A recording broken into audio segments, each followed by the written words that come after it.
अंतरिक्ष और ब्रह्मांड हमेशा से ही इंसानों को अपनी ओर आकर्षित करता आ रहा है। अंतरिक्ष और ब्रह्मांड को समझने की रुचि साल दर साल बढ़ती ही चली जा रही है और इसी कारणवश पिछले कुछ दशकों में इंसानों ने अंतरिक्ष मिशन करने और इस रहस्यमय ब्रह्मांड को समझने के लिए बेइंतहा पैसा लुटाया है। नासा और स्पेसएक्स जैसी स्पेस एजेंसी तो अब एक कदम आगे बढ़ दूसरे ग्रहों पर इंसानों को बसाने में जुटी हुई हैं। यकीनन पिछले कुछ दशकों में अंतरिक्ष को लेकर हमारी समझ में एक तेज इजाफा हुआ है। इन कुछ सालों में हमने अंतरिक्ष विज्ञान में बहुत सी चीजों को जाना और समझा है। कई ऐसे राजों से पर्दा उठाया जो एक वक्त केवल किस्से और कहानियों का हिस्सा थे। बावजूद इतने एडवांसमेंट के आज भी कई लोगों को स्पेस के बारे में ठीक ठीक जानकारी नहीं है। हॉलीवुड में दिखाई जाने वाली स्पेस मूवीज स्पेस से जुड़ी कई सारी भ्रांतियां फैलाने का काम करती हैं। मूवीज को इंटरेस्टिंग बनाने के लिए फिल्म मेकर्स साइंटिफिक फैक्ट्स की ओर ध्यान नहीं देते और इसी कारण लोग उन्हीं चीजों पर विश्वास करने लगते हैं जैसा कि उन्हें फिल्मों या फिर आम जिंदगी में दिखाया जाता है। लेकिन अंतरिक्ष की वास्तविकता फिल्मों की काल्पनिक दुनिया से बेहद अलग है। आज के इस वीडियो में हम स्पेस से जुड़े कई सारे ऐसे मिथ्स को देखेंगे जिन्हें आज भी लोग सच मानते हैं। हमारा सूरज जलते हुए आग का गोला है। यह एक बहुत बड़ा मिसकंसेप्शन है कि हमारा सूरज जलते हुए आग का गोला है। दरअसल आग या कहें फायर एक केमिकल रिएक्शन होती है जो ऑक्सीजन की उपस्थिति में होती है, लेकिन सूरज पर ऑक्सीजन की मात्रा ना के बराबर है। इसका मतलब ये हुआ कि सूरज पर कभी आग लग ही नहीं सकती। इससे इतना तो साफ हो जाता है कि सूरज आग का गोला नहीं है। अब आपके मन में यह सवाल आ सकता है कि अगर सूरज आग का गोला नहीं है तो क्या है, और अगर ऐसा नहीं है तो सूरज इतना चमकदार और गर्म क्यों है? मैं आपको बता दूं कि सूरज की चमक और इतने गर्म होने का कारण आग नहीं बल्कि न्यूक्लियर फ्यूजन नामक एक प्रक्रिया है, जिसके तहत सूरज के कोर में अत्यधिक दबाव के कारण हाइड्रोजन हीलियम में परिवर्तित होकर एनर्जी प्रोड्यूस करता है। सभी धूमकेतुओं अर्थात कॉमेट्स की पूंछ या टेल होती है। जब भी हम एक कॉमेट की कल्पना करते हैं तो हमारे मन में एक बर्फीले पत्थर और उसके साथ एक गैस और डस्ट से बने बेहद ही लंबे टेल का ख्याल आता है।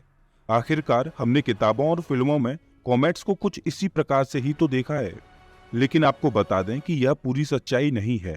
कॉमेट्स डस्ट, आइस और गैस से मिलकर बने एक फ्रोजन ऑब्जेक्ट होते हैं। यही कॉमेट्स जब सूर्य के नजदीक आने लगते हैं तब उस दौरान इनमें मौजूद बर्फ और गैस पिघलकर भाप में बदलने लगती है और एक विशालकाय टेल की रचना करती है जो सूरज की दिशा से उलट होते हैं और सूरज की रोशनी के कारण चमकने लगते हैं। लेकिन क्या सभी कॉमेट्स ऐसे ही होते हैं? इसका जवाब है बिल्कुल नहीं। जब तक कॉमेट्स सूरज से कुछ खास दूरी पर नहीं आ जाते तब तक उनमें मौजूद बर्फ और गैस पिघलती ही नहीं है और इसी कारण टेल की रचना भी नहीं होती है। उदाहरण के तौर पर नेपच्यून के ऑर्बिट से बाहर और सोलर सिस्टम के अंतिम छोर यानी कि ओर्ट क्लाउड के क्षेत्र में मौजूद कॉमेट्स में टेल नहीं होती। न्यूक्लियर वेपन की सहायता से धरती की ओर बढ़ रहे एस्ट्रॉइड्स को नष्ट किया जा सकता है। आपने कई सारे फिल्मों में देखा होगा कि एक रॉकेट की मदद से एक बम को एस्ट्रॉइड के सामने ब्लास्ट कर दिया जाता है, जिससे वह एस्ट्रॉइड कई सारे टुकड़ों में बंटकर नष्ट हो जाता है। लेकिन क्या ऐसा सच में होता है? और क्या न्यूक्लियर वेपन के जरिए एस्ट्रॉइड से हम धरती को बचा सकते हैं? वैज्ञानिकों की माने तो ऐसा संभव ही नहीं है। एस्ट्रॉइड्स पत्थरों से बने एक खगोलीय पिंड होते हैं। अगर एक एस्ट्रॉइड को न्यूक्लियर वेपन की मदद से ब्लास्ट कर दिया जाता है तो इससे खतरा और बढ़ सकता है। ऐसा कुछ करने पर एस्ट्रॉइड कई छोटे छोटे टुकड़ों में बंट जाएगा और वे सारे टुकड़े सीधा धरती की ओर गिरेंगे, जिससे धरती पर छोटे छोटे एस्ट्रॉइड्स की बारिश सी हो जाएगी। और ये जरूरी नहीं कि सारे एस्ट्रॉइड धरती के वातावरण में जलकर खाक हो जाएं। संभव है कि कई छोटे छोटे एस्ट्रॉइड्स पूरी तरह वायुमंडल में खत्म न हों और धरती पर ही आकर गिरें, जिससे एक भारी तबाही हो सकती है। इससे अच्छा तो ये रहेगा कि एक प्लान्ड मिशन के तहत धरती की कक्षा के नजदीक आने से पहले ही एस्ट्रॉइड्स की दिशा को बदल दिया जाए। हालांकि ऐसी टेक्नोलॉजी अभी तक वैज्ञानिकों के पास नहीं है, पर उम्मीद है कि भविष्य में हम इसे हासिल कर लेंगे और धरती पर एस्ट्रॉइड्स का खतरा हमेशा के लिए खत्म हो जाएगा। प्रकाश की गति ब्रह्मांड में हमेशा ही सबसे तेज होती है।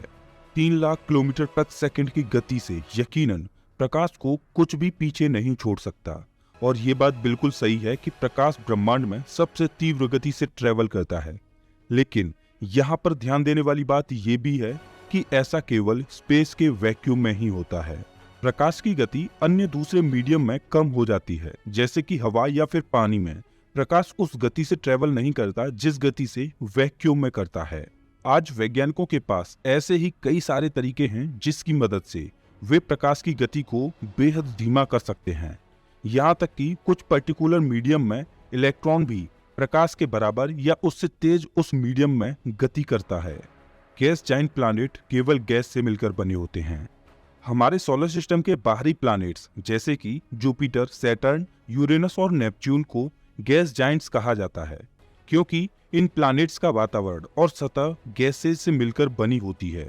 लोग ऐसा भी मानते हैं कि ये पूरे के पूरे प्लैनेट्स केवल गैस से मिलकर ही बने होते हैं, लेकिन ये भी एक बहुत बड़ा मिसकंसेप्शन है, क्योंकि थ्योरीज हमें बताती हैं कि इन प्लैनेट्स का कोर सॉलिड होता है।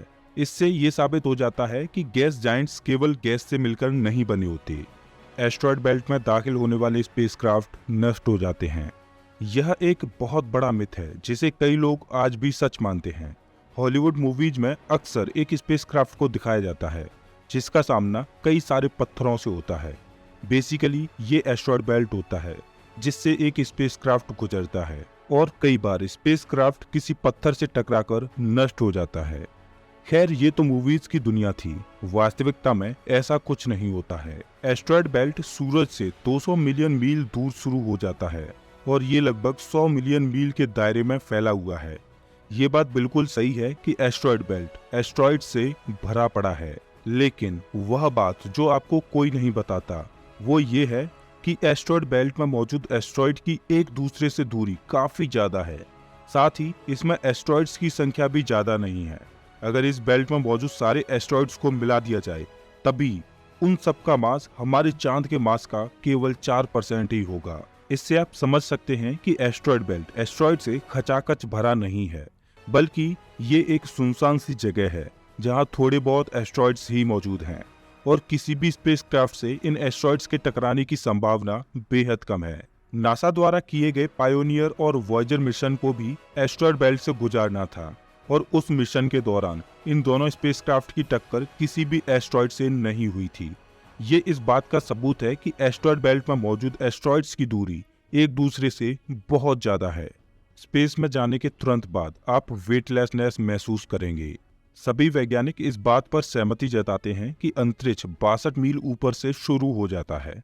इसके बाद से धरती का वातावरण लगभग वैक्यूम जैसा ही है, लेकिन इसका मतलब ये बिल्कुल भी नहीं है कि इस पॉइंट के ऊपर जाने के बाद आप अचानक से वेटलेसनेस महसूस करने लगेंगे। अगर आप एक एक्सेलरेटिंग रॉकेट में होंगे तो यकीनन आपको धरती की ग्रेविटी महसूस होगी। आपको वेटलेसनेस तभी महसूस होगा जब आप फ्री फॉल की स्थिति में होंगे। किसी भी चीज को ऑर्बिट करने का मतलब होता है उस चीज के चारों तरफ हमेशा के लिए गिर जाना, जैसे कि हमारा चांद धरती की तरफ, धरती सूरज की तरफ और सूरज गैलेक्सी के केंद्र के चारों तरफ फॉल कर रहा है। अगर आप धरती से 250 मील ऊपर होते तो आपको 17,500 मील प्रति घंटे की रफ्तार से धरती को ऑर्बिट करना पड़ता, तब जाकर आपको वेटलेसनेस महसूस होता। ये वही स्पीड है जिस स्पीड से स्पेस स्टेशन और उसमें मौजूद अंतरिक्ष यात्री धरती का चक्कर लगाते हैं। हम रात के आसमान में अनगिनत तारों को देख सकते हैं। ये भी एक बहुत बड़ा मिसकंसेप्शन है कि हम रात के आसमान में अनगिनत तारों को देख सकते हैं। रात के आसमान में देखने पर पूरा का पूरा आसमान तारों से भरा होता है और इन तारों को एक एक कर गिन पाना बेहद ही मुश्किल होता है। इसीलिए लोग ये मान बैठते हैं कि आसमान में अनगिनत तारे हैं और इन तारों की गिनती करना संभव नहीं है, लेकिन ये बात बिल्कुल गलत है। रात के आसमान में हम कुछ खास अपेरमेंट मैग्नीट्यूड के तारों को ही अपनी आंखों से देख पाते हैं। जो तारे धरती से बहुत दूर होते हैं या फिर जिन तारों की ब्राइटनेस बहुत कम होती है वह धरती से दिखाई नहीं देते। वैज्ञानिकों के एक रफली एस्टीमेट के मुताबिक आसमान में हम केवल 3000 तारों को ही नंगी आंखों से एक समय पर एक जगह से देख सकते हैं। इससे ज्यादा तारों को देख पाना इंसानी आंखों के लिए संभव ही नहीं है। ग्रहों के चांद ग्रहों को उसी दिशा में ऑर्बिट करते हैं जिस दिशा में वह ग्रह रोटेट करता है। ये बात सौर मंडल में मौजूद सभी चांदों के लिए तो सही है, लेकिन नेपच्यून का चांद ट्राइटन इस रूल को फॉलो नहीं करता है। ट्राइटन नेपच्यून का सबसे बड़ा चांद है और ये सौरमंडल का एकमात्र ऐसा चांद है जो प्लैनेट के विपरीत दिशा में चक्कर काटता है। ये चांद हर साल नेपच्यून के करीब चला जाता है और एक वक्त ऐसा आएगा जब इसकी टक्कर नेपच्यून से हो जाएगी। हम जल्द ही इंटरस्टेलर स्पेस में यात्रा कर सकेंगे।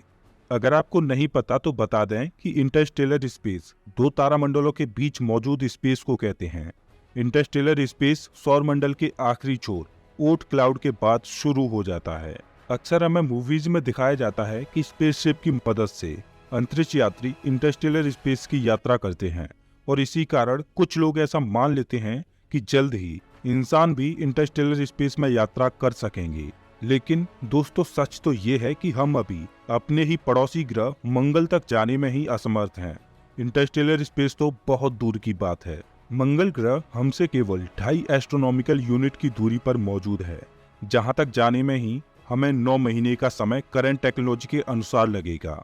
वहीं हमारा सबसे नजदीकी तारामंडल हमसे लगभग 4 लाइट ईयर्स की दूरी पर मौजूद है। आपको बता दें कि 1 लाइट ईयर लगभग 60,000 एस्ट्रोनॉमिकल यूनिट के बराबर होता है। इस हिसाब से 4 लाइट ईयर्स का मतलब होगा 2,40,000 एस्ट्रोनॉमिकल यूनिट। अगर हम अपनी करंट टेक्नोलॉजी के हिसाब से भी चलें तो भी वहां तक पहुंचने में हमें कई 100 सालों का वक्त लग जाएगा। वैसे देखा जाए तो ऐसा कोई रॉकेट जो हमें अल्फा सेंटोरी तक ले जा सके बनाना संभव ही नहीं है। एक इंसान की आयु लगभग 80 साल होती है, तो इसका मतलब ये हुआ कि अगर कोई एस्ट्रोनॉट 20 साल की उम्र से भी किसी ऐसे यान में बैठकर इंटरस्टेलर स्पेस का रुख करता है तो वहां तक पहुंचने से पहले ही एस्ट्रोनॉट की मृत्यु हो जाएगी। यहाँ तक कि कई पीढ़ियां बीत जाएंगी, तब भी हम दूसरे तारामंडल या फिर इंटरस्टेलर स्पेस में नहीं पहुंच पाएंगे। दोस्तों इस वीडियो में बस इतना ही। अगर मुझसे अंतरिक्ष के बारे में कोई मिथ्स छूटे हैं तो प्लीज कमेंट करके जरूर बताएं। अगर आपको ये वीडियो अच्छा लगा हो तो इसे लाइक करें और ऐसे ही मजेदार वीडियोज के लिए चैनल को सब्सक्राइब करें, साथ ही बेल आइकन दबाएं।